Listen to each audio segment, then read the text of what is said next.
जय श्री राम, हर हर महादेव सभी को। सो ऑल दो स्टूडेंट्स जिन्होंने इंग्लिश लिया है एज अ सब्जेक्ट, तो बीए थर्ड सेमेस्टर स्टूडेंट्स के लिए ये वीडियो है स्पेशली। तो आज हम लोग टर्म्स को डिस्कस कर रहे थे ऑफ कोर्स, तो थीम हम लोग डिस्कस करेंगे। वैसे तो ये जो थीम है वो मैंने ऑलरेडी फर्स्ट सेमेस्टर में बहुत अच्छे से एक्सप्लेन किया हुआ है, तो अब आपको सिर्फ एक क्विक रिवीजन की ज़रूरत है, ठीक है। क्योंकि थीम जब हम लोग फर्स्ट सेमेस्टर में तो बहुत सारे टर्म्स को डिस्कस किया था, ठीक है, बहुत डेप्थ में डिस्कस किया था।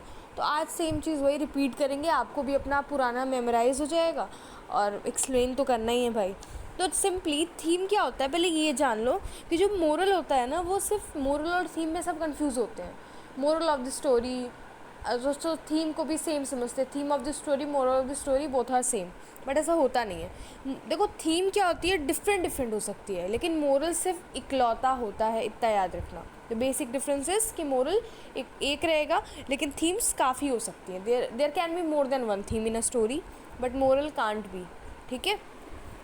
आइए अब देखते हैं कि भाई थीम है क्या। Theme is a central idea और the main idea of that story, कि अगर ऑथर ने कुछ लिखा है तो उसके पीछे का सेंट्रल आइडिया क्या है। Message that is intended to be express throughout the story, यानी क्या मैसेज वो देना चाहते हैं। मान लो मैंने कोई स्टोरी लिखी, ठीक है, जिसपे मैंने एक स्टोरी पोर्ट्रे की एक छोटी बच्ची के बारे में जो कि पढ़ नहीं सकती है, और एक बंदे की मैंने स्टोरी उसी में ऐड की जिसमें कोई बच्चा बहुत ही अमीर ज़्यादा है, उसको कभी किसी चीज़ मांगने की ज़रूरत नहीं पड़ी, और वो बंदी जो कभी पढ़ भी नहीं पाती, जिसको कभी खाना भी नहीं मिलता भर पेट, एक ऐसे राग भी करके स्टोरी लिखूं, तो इससे मैं आपको क्या सीख देना चाह रही हूँ, स्टोरी से क्या समझा रही हूँ कि be thankful to whatever you have, ठीक। और ये तो बहुत कुछ हो सकता है इसमें कि, और जो वो बच्चा होता है वो खाना वेस्ट करता है, तो एक ये हो सकता है कि do not waste your food. तो ऐसे मल्टीपल थीम्स निकल कर आते हैं, और सब स्पेशली ये निकल कर आएगा कि be thankful to whatever you have, you are very lucky enough, ठीक है। तो बेसिकली थीम वो मैसेज होता है जो कि आप अपने वर्क में, जो लिटरेरी वर्क है उसमें एक्सप्रेस करते हो, ठीक।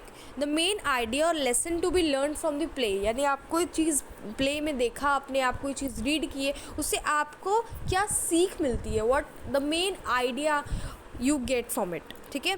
सम कॉमन थीम्स, और जब हम बात करते हैं कुछ कॉमन थीम्स की लिटरेचर में, तो मेनली जो थीम्स होती है वो लव होती है, वॉर होती है, ठीक है, और रिवेंज होता है का थीम्स, बिट्रेयल भी होती है, धोखा, पैट्रियोटिज्म भी होता है, एंड ट्रेचरी भी होती है, ठीक है। तो these are some very popular themes जो कि मेनली प्ले में देखा गया है, कि कोई रिवेंज एज अ थीम ले रहा है, ठीक है, और कोई लव ले रहा है थीम में, कोई वॉर ले रहा है, जैसे रोमियो एंड जूलियट में क्या होगा, थीम्स लव होगा, ठीक है। रिवेंज की अगर हम बात करें तो हैमलेट, मैकबेथ देख लो, ये सब एग्जाम्पल हो गए, ठीक। तो theme of play refers to a central idea. Simply theme can either be clearly stated throughout dialogue और एक्शन, और can be inferior after watching the entire performance.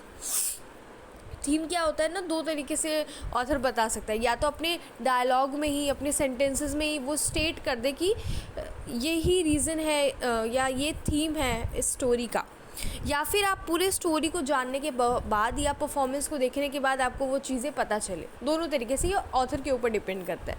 मान लो ऑथर ने अपनी ही वर्ड्स में कहीं ना कहीं उसे छुपा कर स्टेट कर दिया कि द मेन और द सेंट्रल आइडिया इसका यहीं पे है, या फिर कभी कभार आपको उस पूरे स्टोरी को पढ़ के समझना पड़ता है कि अच्छा ये है इसका central idea.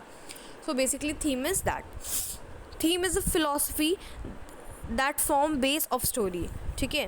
Moral lesson that a character learn, ये बेसिकली थीम की एक फ़िलॉसफी है जो कि बेस बनाती है स्टोरी की। आप जब लिखते हो, जैसे एग्जांपल ले लो कि आप कोई स्टोरी लिखना चाह रहे हो, तो आपकी कुछ तो थीम होगी भाई, आप सोचोगे ना कि किस चीज़ पे स्टोरी लिखा आपने। जैसे मैंने बताया कि एक गरीब बच्ची की कहानी और एक अमीर बच्ची की कहानी, और कंट्रास्ट दिखा रही हूँ मैं, तो मैंने बेस रखा, उसके बाद मैं कैरेक्टर रखूँगी ना। पहले तो सबसे पहले मेरे दिमाग में यही आएगा कि भाई उस स्टोरी का थीम क्या रखूँ, फिर जब थीम डिसाइड हो जाएगा तो मैं कैरेक्टर भी सोच लूँगी कि लड़का रखना है कि लड़की रखनी है, उस लड़की का नाम क्या होगा, लड़के का नाम क्या होगा, समझ रहे हो। तो थीम क्या होगी, वो बेस फॉर्म करता है, आपकी स्टोरी का बेस थीम ही होता है। And there can be more than one theme in a story, and it is general in context, ठीक है। So I hope it is clear. अब वैसे ये रिविजन हो गया आपका थीम का। आप मेरे फर्स्ट सेमेस्टर की वीडियो देखिएगा जिसमें मैंने थीम को अच्छे से प्रॉपरली डीप में डिस्कस किया हुआ है, तो कि आपको समझ में आ सके। अगर आप वो स्टूडेंट जो से पहली बार ये टर्म पढ़ रहे हो तो आपके लिए डिफ़िकल्टी होगी मे बी, तो आप फर्स्ट सेमेस्टर वाला बच्चा बन के वहाँ पे जाके वीडियो देखिए, आपको उससे ज़्यादा अच्छे समझ में आएगा, ठीक है। So that's all, thank you so much guys, जय श्री राम।